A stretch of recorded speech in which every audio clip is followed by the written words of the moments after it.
Hai semua, di channel YouTube yang kali ini saya akan berbagi menghitung return real untuk investasi obligasi. Nanti kita akan mengambil contoh kasus untuk surat utang negara, ORI dan sukuk retail yang negara juga, serta obligasi korporasi.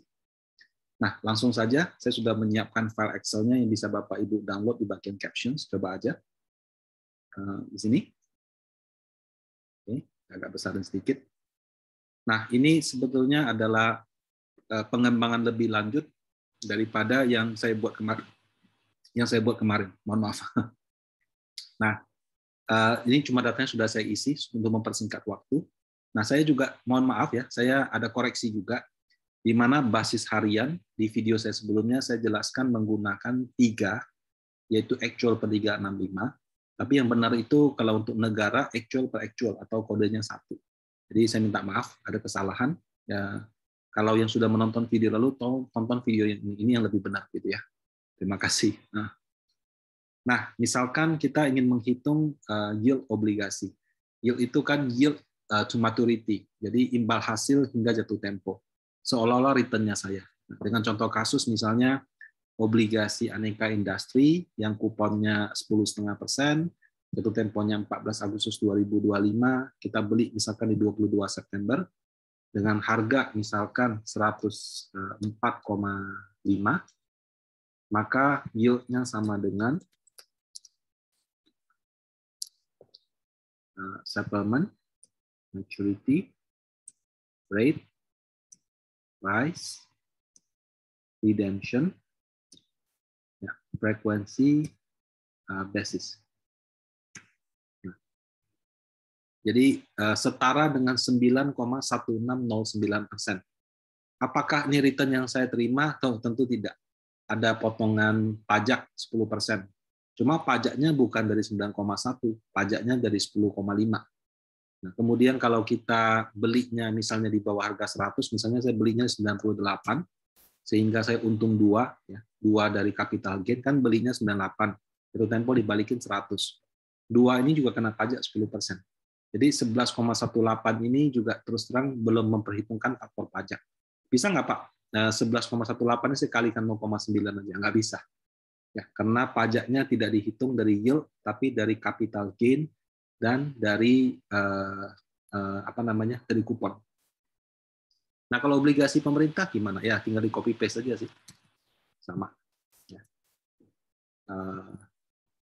Mohon maaf, harganya belum saya isi. Misalnya obligasi saya beli di harga 101,5, dapatlah 6,28. Bedanya apa ya? Cuma kalau corporate 0, 30/360. Kalau dia pemerintah 1, actual per actual. Ya, mohon maaf, ini sekali lagi saya koreksi. Nah, kalau ORI gimana, Pak? Nah, kalau ORI itu adalah di kupon. Jadi kalau pembagian kupon corporate 1 tahun 4 kali, SUN itu setahun 2 kali, maka ORI itu setahun 12 kali, karena bunganya bulanan. Sama, suku retail juga sama, bagi hasilnya juga setiap bulan. Nah, kalau kita copy, mungkin saya lupa masukin harga. Misalnya saya masukin harga 101 misalnya. Tetap num. Kenapa? Karena Excel itu di luar negeri nggak ada kupon yang bulanan. Jadi kalau kita masukin 12 dia nggak keluar. Ya, jadi pilihannya cuma 4 atau 2. 1 mungkin bisa. Setahun sekali ada. Ya. Tapi nggak ada pilihan 12. Nah, sehingga untuk obligasi ORI memang harus dihitung agak manual. Kenapa? Karena fungsi yield ya Anda cari dimanapun itu nggak bisa, fungsinya kuponnya 12 bulanan. Nah kemudian pada prakteknya tadi sudah saya katakan ada pajak atas kupon, ada biaya-biaya juga gitu. Nah sehingga kita perlu membuat suatu Excel tabel tersendiri kalau saya mau tahu sebetulnya untung saya berapa persen sih Pak, gitu ya. Nah ketika kita membeli obligasi ada satu lagi yang namanya accrue interest. Accrue interest ini apa? Accrue interest ini adalah hak pemegang obligasi sebelumnya. Nah, saya kasih ilustrasi seperti ini. Ini kan kita melanjutkan contoh AGI ya. Kita masukin tanggal kuponnya, jatuh temponya di sini. Kemudian settlement-nya di sini.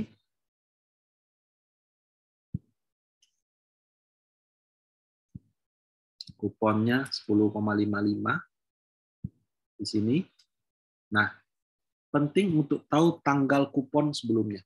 Jadi kalau ada obligasi yang setahun bagi bunga 4 kali, kita lihat bulannya. Kan ini Agustus itu 8. Berarti sebelum 8, 8 kurang 3, 5. 5 kurang 3, 2. Nah, kemudian 8 tambah 3, 11. Berarti 2, 5, 8, 11. Nah, berarti kemungkinan di 2021, kan kita nggak tahu tanggal terbitnya kapan. Bisa aja pas kita beli baru terbit, bisa juga kita beli itu sudah terbit beberapa waktu.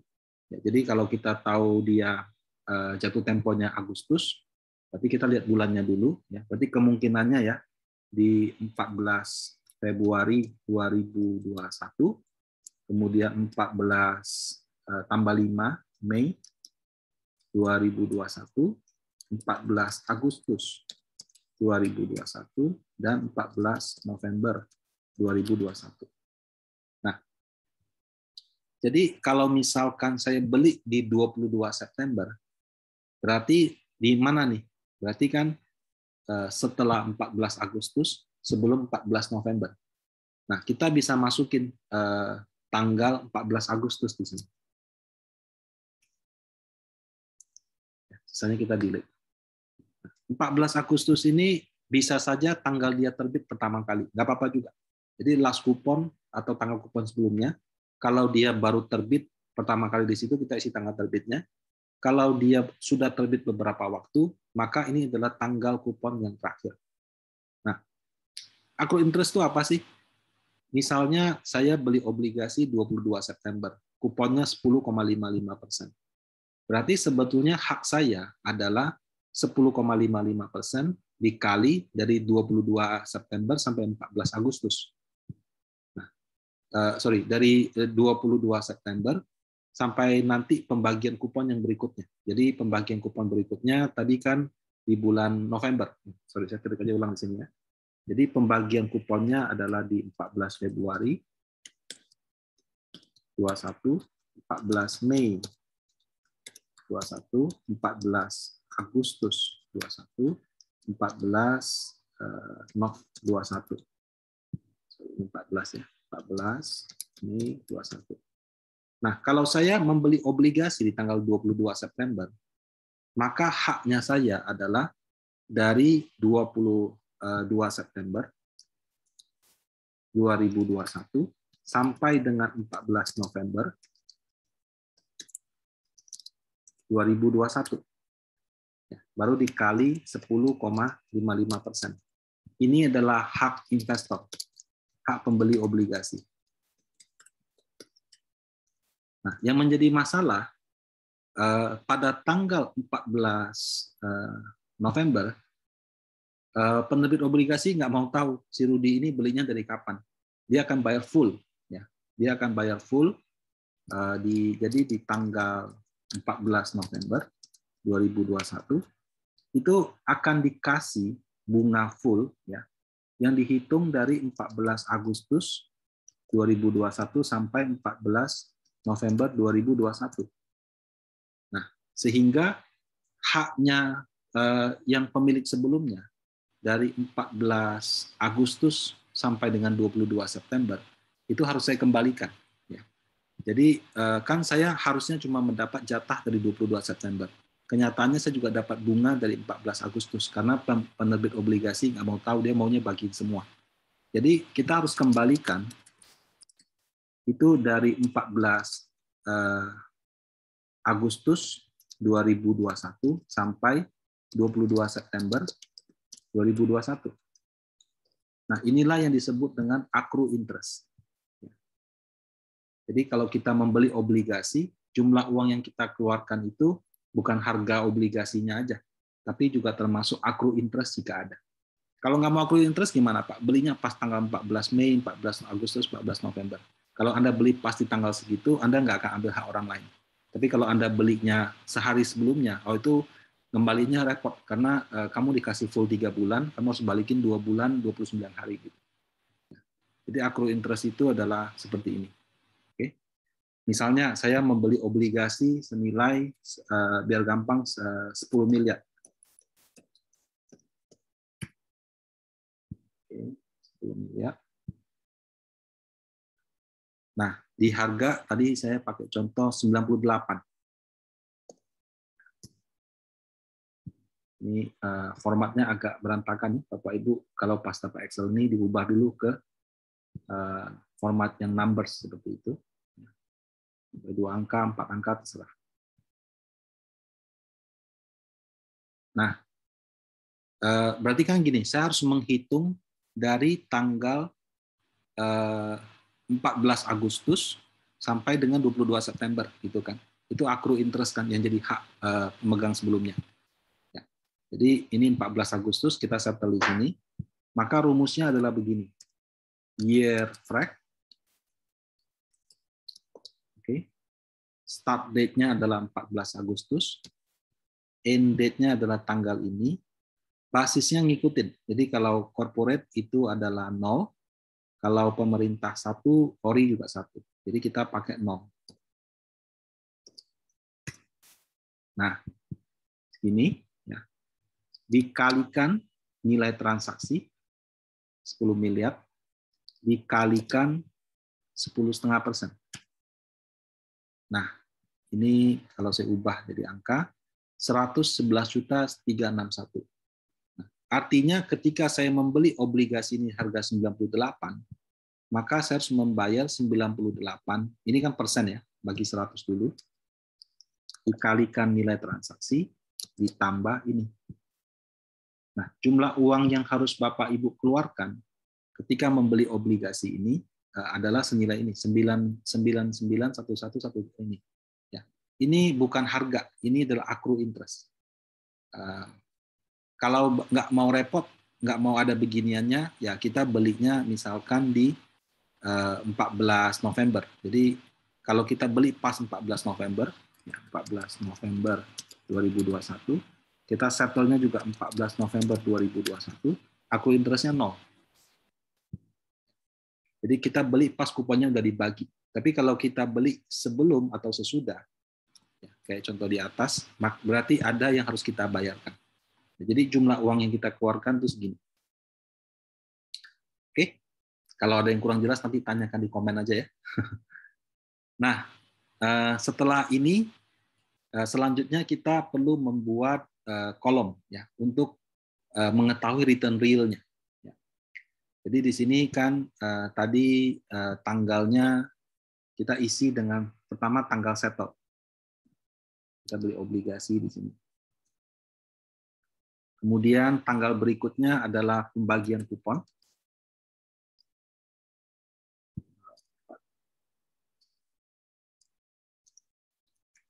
Nah, kemudian 14 November. Nanti formatnya Bapak Ibu agak ganti ya. Nah, kalau habis 14 November kapan? Tambah 3 bulan lagi, berarti 14 Februari 2022. Nah, jatuh temponya kan 14 Agustus 2025. Anda tinggal copy ke bawah aja. Nah, di sini. Jadi kita keluarkan uang tanggal 22, terima kupon, terima kupon, terima kupon, terima kupon, terima kupon, kemudian dibalikin kupon dan pokok tanggal 14 Agustus 2025, tambah lagi ya.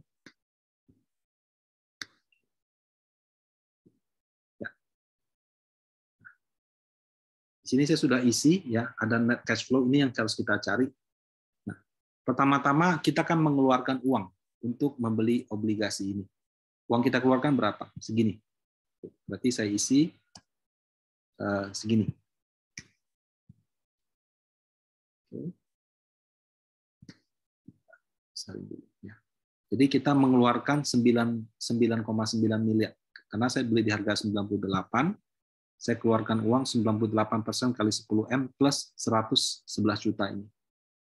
Nah, kemudian setiap 3 bulan saya terima kupon. Kuponnya berapa, Pak? 10,55% dibagi 4. Jadi saya akan terima ini bagi 4. Ya. karena dia setiap 3 bulanan atau 4 kali 1 tahun dikali 10M. Ingat ya, itu dikalikannya dengan nominal, bukan dengan harga. Oke, dapat segini. Nah, kita kan akan terima ini terus.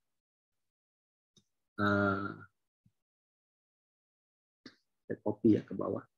Jadi rumusnya gampang sih. Sama dengan angka sebelumnya aja. Baru Anda copy ke bawah. Toh angkanya sama kan? Nah, supaya gampang, tadi kan kita keluar uang, ini kita kasih tanda negatif. Supaya kalau terima uang, itu jadi positif. Nah, kita kan pada saat terima kupon, sekarang kena pajak 10%. Jadi sama dengan ini, dikali 10%. Dikasih tanda minus. Lalu sama dengan, kita copy ke bawah. Ya, jadi kita terima pajaknya nggak segini, terima kuponnya nggak segini, tapi dipotong pajak. Pajaknya segini. Kemudian kalau kita membeli obligasi, obligasi itu kan disimpan, walaupun secara elektronik disimpan di bank. Kita tabungan ada biaya admin. Sama, obligasi juga ada biaya adminnya. Cuma biaya admin untuk penyimpanan obligasi disebut dengan biaya custodian. Besarnya beragam. Ada yang mungkin 3 basis, ada yang mungkin 5 basis. Ya. Biasanya, anggapnya sini 5 basis. Ini harus tanya ke bank tempat Anda beli. Hitungnya gimana, Pak? 5 basis biasanya dihitung dari nominal yang kita punya. Misalkan saya punyanya 10M, gitu ya. Dia akan menghitung, dia akan charge di setiap kali kita itu terima kupon. Ya. Nah, kalau yang pertama berarti kan saya nyimpan dari 22 September sampai 14 November. Jadi kita bisa pakai year flag. Oke. Start date-nya ini. End date-nya ini. Day basis-nya ya coba kita ngikutin aja 0. Ini mesti tanya ke bank, bisa aja 1. Dikali 5 basis ya. 5 basis itu gimana, Pak? Kali 5 bagi 10.000. Jadi 5 basis itu 0,05%. Jadi kalau 1% itu 100 basis. Jadi kalau dalam desimal ya 5 bagi 10.000. Ya. Dikali nominalnya 10 miliar. Kita kan nyimpan di sana segitu. Jadi biayanya 722.000. Mahal ya? Ya memang nyimpan obligasi di bank itu nggak gratis. Biasanya ini akan dipotong dari kuponnya. Jadi pas kita terima kupon, dia akan potong pajak, kemudian potong. Nah karena ini biaya, minus juga. Nah, yang pertama agak susah, kenapa? Karena kita kan punyanya dari dari 22 September sampai 14 November, ganjil kan.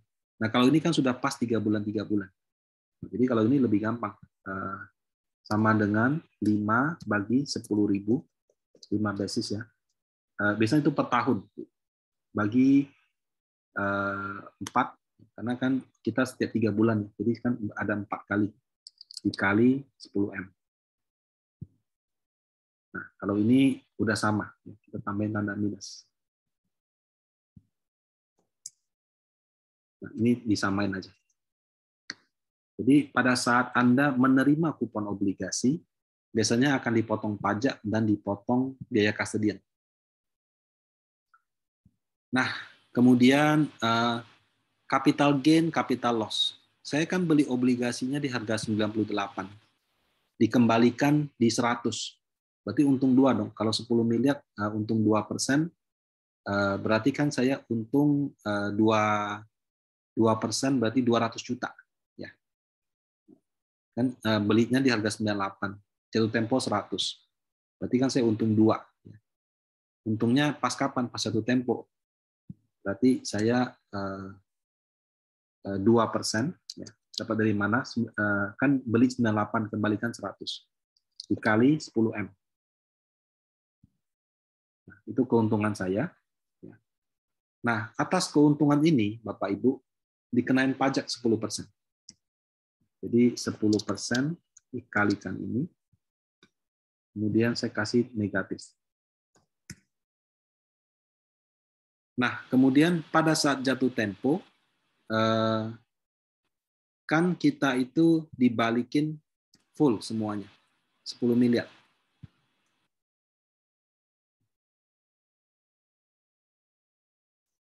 Oke, jadi ini capital gain atau loss ini sebetulnya untuk perhitungan aja ya, karena kan kita sudah include dapat 10 miliar. Jadi sorry, ini saya agak geser posisinya. Yang nggak membingungkan.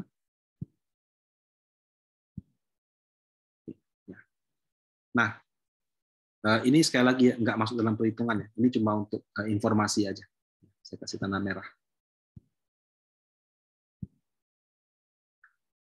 Jadi saya keluarkan uang 9,9 miliar, kemudian terima kupon, potong pajak, potong biaya, potong pajak atas capital gain. Kemudian saya terima 10 miliar.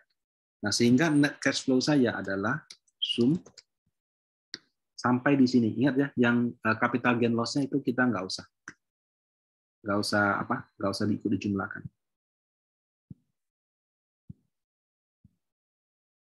Nah, kemudian copy ke bawah. Nah, jadi kita akan keluar uang 9,9 miliar, terima 200 juta, 200 juta, 200 juta, 200 juta, dan terima 10 miliar 216 juta. Kenapa ada 200 jutanya? Karena kita di terakhir kita terima kupon juga. Seperti itu. Ini jangan dihitung ya Bapak Ibu, karena ini cuma untuk kepentingan menghitung pajaknya berapa. Kalau loss, nggak ada pajak. Kalau gain, kena pajak. Nah, ini kalau Bapak Ibu ingat IRR, mirip-mirip kan? Ada proyek keluar uang 9M. Terima uang, terima uang, terima uang, terima uang, terima uang. Berapa IRR-nya? Gitu ya. Nah, IRR itu berasumsi ini per tahun, dan kemudian jaraknya sama. Sementara dalam praktek ini tidak per tahun. Ini 3 bulan, ini kurang dari 3 bulan. Nah, sehingga kita bisa menghitung return real itu sama dengan fungsi XIRR. XIRR kita masukin values-nya ini, kemudian dates-nya ini. Nah, dapat. Nah, jadi Bapak Ibu, kalau Anda membeli obligasi AGI di harga 98, kemudian terima kupon 10,5%, nah, dipotong pajak, potong biaya custodian, dipotong juga pajak atas capital gain, gitu ya. Maka Anda keluar uang segini, terima uangnya segini. Nah, itu sama dengan return real 10,377% atau 10,36%. Nah, kalau kita compare di sini 98, ini 11,1187. Jadi kalau kita lihat di sini YTM, yield to maturity dengan fungsi ini 11,187.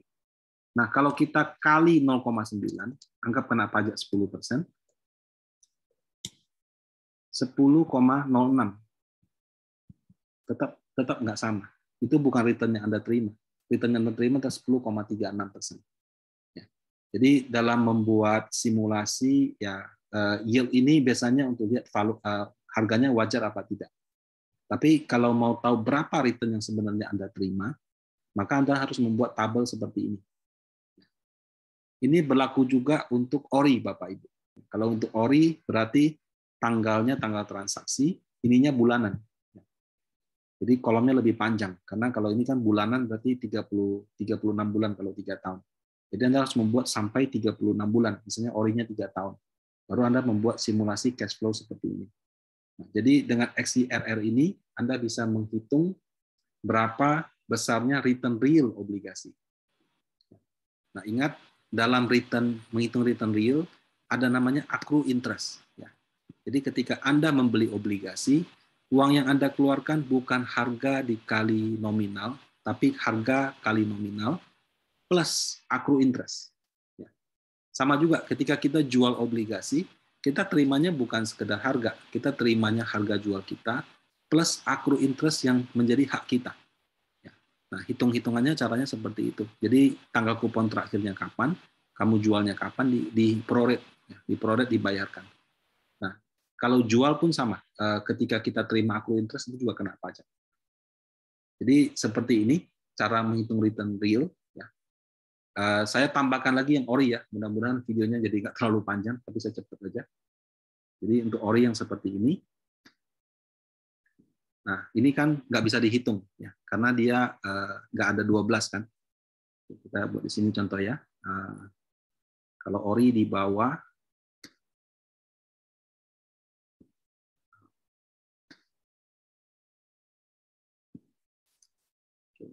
ori di sini. Nah kemudian ini 22 September. 22 September. Nah, kalau ori kan 15 Oktober 2023. Karena dia bulanan gampang. 15 habis Oktober berarti Oktober 2021. 15 Oktober habis itu November 2021. Ya Anda tarik aja. Sampai kapan, Pak? Tariknya sampai 15 Oktober 2023. Tarik ke bawah.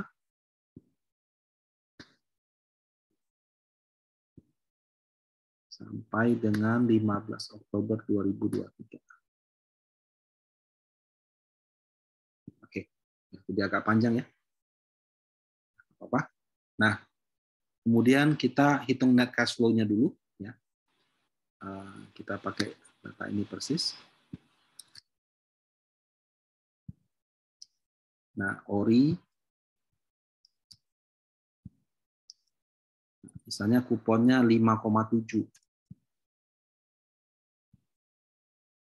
Jatuh temponya ini, settlement-nya 22 September. Nah, kalau ori karena dia bulanan ya lebih gampang. Ya kalau berarti kemungkinan 15 September 2021. Misalnya saya beli 100 juta rupiah. Oke, 100 juta rupiah. Harganya misalnya saya belinya di harga 101. Oke. Nah, kemudian atau mungkin gini, 100,5 misalnya. Accrued interest-nya kapan? Berarti year frag dari last coupon ke settlement ya, 1 karena obligasi pemerintah dikali 100 juta dikali kupon. Nah, jadi jumlah uang yang Anda keluarkan adalah ini plus ini. Jadi kalau Anda beli 100 juta di tanggal 22 September, Anda harus mengeluarkan uang 100 juta, 100 juta dikali ini ya, dikali 100,05 bagi 100 baru ini. Jadi saya ulangi lagi, kalau Anda beli pas di ini dikalikan ini, kita bagi 100. Jadi kalau harga doang netnya segini 100.500.000. Tapi karena kita belinya di tanggal tengah-tengah, kita harus membayarkan accrued interest. Ini jumlah uang yang kita keluarkan. Nah, masuk di sini. Oke. Kita kasih minus karena kita mengeluarkan uang. Nah, kemudian kuponnya. Ya, kuponnya berarti ini, karena bulanan bagi 12, dikali 100 juta. 475.000. Nah, ini kan sama ya, sampai tempo, jadi copy aja ke bawah. Nah, pajaknya 10%, minus 10% dikalikan ini, copy sampai bawah lagi. Biaya custodian, tadi ada 5 basis kan, anggap aja 5 basis. Untuk periode pertama berarti sama dengan 5 bagi 10.000 dikali year frag dari 22 September sampai dengan 15 Oktober, basisnya 1. Ini kita jadikan formatnya angka. 5 ini, dikali ini 100 juta. Berarti Rp3.150. Jadi kalau ketemu potongan-potongan begini jangan bingung ya, itu adalah biaya custodian. Nah kalau yang kedua, karena sudah 1 bulan, ya 5 bagi 10.000 dikali 1/12, karena ini kan jaraknya sudah 1 bulan, dikali 100 juta. Nah, jadi bulan-bulan berikutnya angkanya segini. Sekali lagi, kalau dengan asumsi dia 5 basis ya. Bisa tanya ke bank tempat Anda ini deh. Ada yang mungkin lebih tinggi, ada yang mungkin lebih rendah. Dapatlah segini. Dan ini biaya, jadi harusnya negatif juga.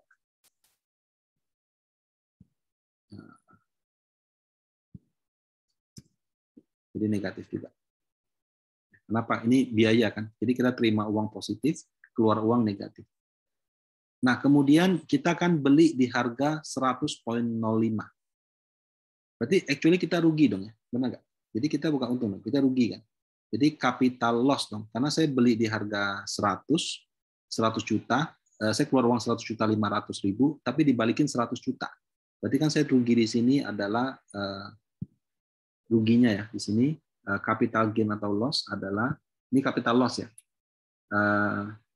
Sama dengan minus 0,5%. Dapat dari mana Pak? Ya beli di harga 100,5. Jadi rugi 0,5 itu 0,5%. Ya, dikali 100 juta.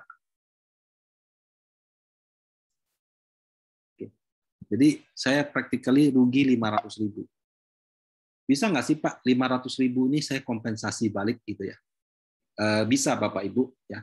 Berdasarkan peraturan pemerintah nomor 91 tahun 2021, Bapak Ibu cek aja nanti ya, PP pemerintah 91 tahun 2021. Sebenarnya sebelumnya juga ada sih. Dia bilang kalau kita beli obligasi dan loss, maka loss-nya itu bisa dikompensasikan mengurangi pajak ya. Tapi maksimal sebesar kupon terakhir. Jadi kan kupon terakhir saya terima 475.000. Saya rugi 500.000. Berarti saya ibaratnya untuk yang ini saya nggak usah bayar pajak. Jadi saya kan terima 475. Harusnya kan saya bayar 10% dari 475. Tapi saya rugi 500.000. Nah karena saya rugi 500.000 lebih besar daripada kupon terakhir, maka untuk ininya saya nggak usah bayar pajak. Jadi saya kali min 1. Jadi saya kayak dapat rebate pajak 47.500. Kenapa? Karena saya kan rugi 500, terima kupon 475. Yang bisa diklaim maksimal itu ya sebesar kupon terakhir. Kalau misalnya saya minusnya 200.000, ya, misalnya saya ruginya bukan 0,5%, tapi ruginya adalah 250.000, maka saya itu dapat rebate ya ini kali 10%.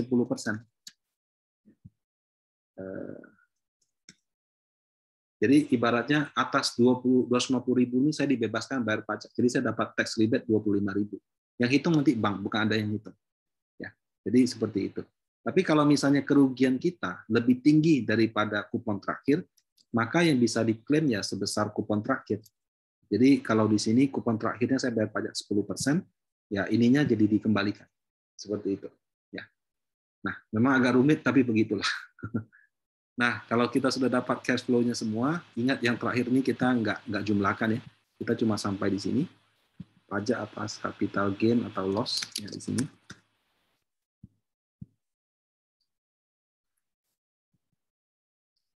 Nah, kemudian kita jumlahkan. Sama kayak tadi, sama dengan sum. Ingat cuma sampai di sini. Nah, sorry, saya agak kecilin dulu ya. Sama dengan sum dari sini sampai sini. Ya, copy ke bawah. Oh, sorry. Ini pas jatuh tempo kan kita terima 100 juta ya. Jadi ini kita terima 100 juta. Nah, jadi kita akan punya cash flow dengan proyeksi seperti ini. Nah, berapa returnnya? Return realnya?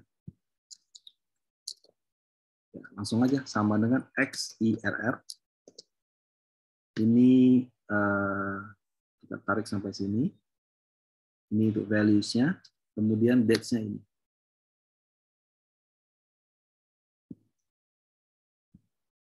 Nah, jadi kalau kita membeli ori dengan harga 100,5 sehingga kita mengalami capital loss, 100,05 ada capital loss, pada saat yang sama kita terima kupon dipotong pajak, itu setara dengan yield real 4,9531% per tahun. Ya, jadi ini adalah cara untuk menghitung return real. Ada satu nih yang saya belum hitung yaitu FR. Ya, Bapak Ibu bisa coba sendiri, tapi pakai 6 bulanan seperti itu. Ya, kalau nanti hasilnya sudah mau di cross check, sudah dihitung, boleh taruh di komen, nanti kita bisa cek sama-sama. Oke, demikian dari saya. Mohon maaf videonya agak panjang karena memang cukup teknis. Nah, mudah-mudahan yang saya ajarkan ini bermanfaat. Terima kasih semuanya. Semoga dalam kondisi yang sehat selalu.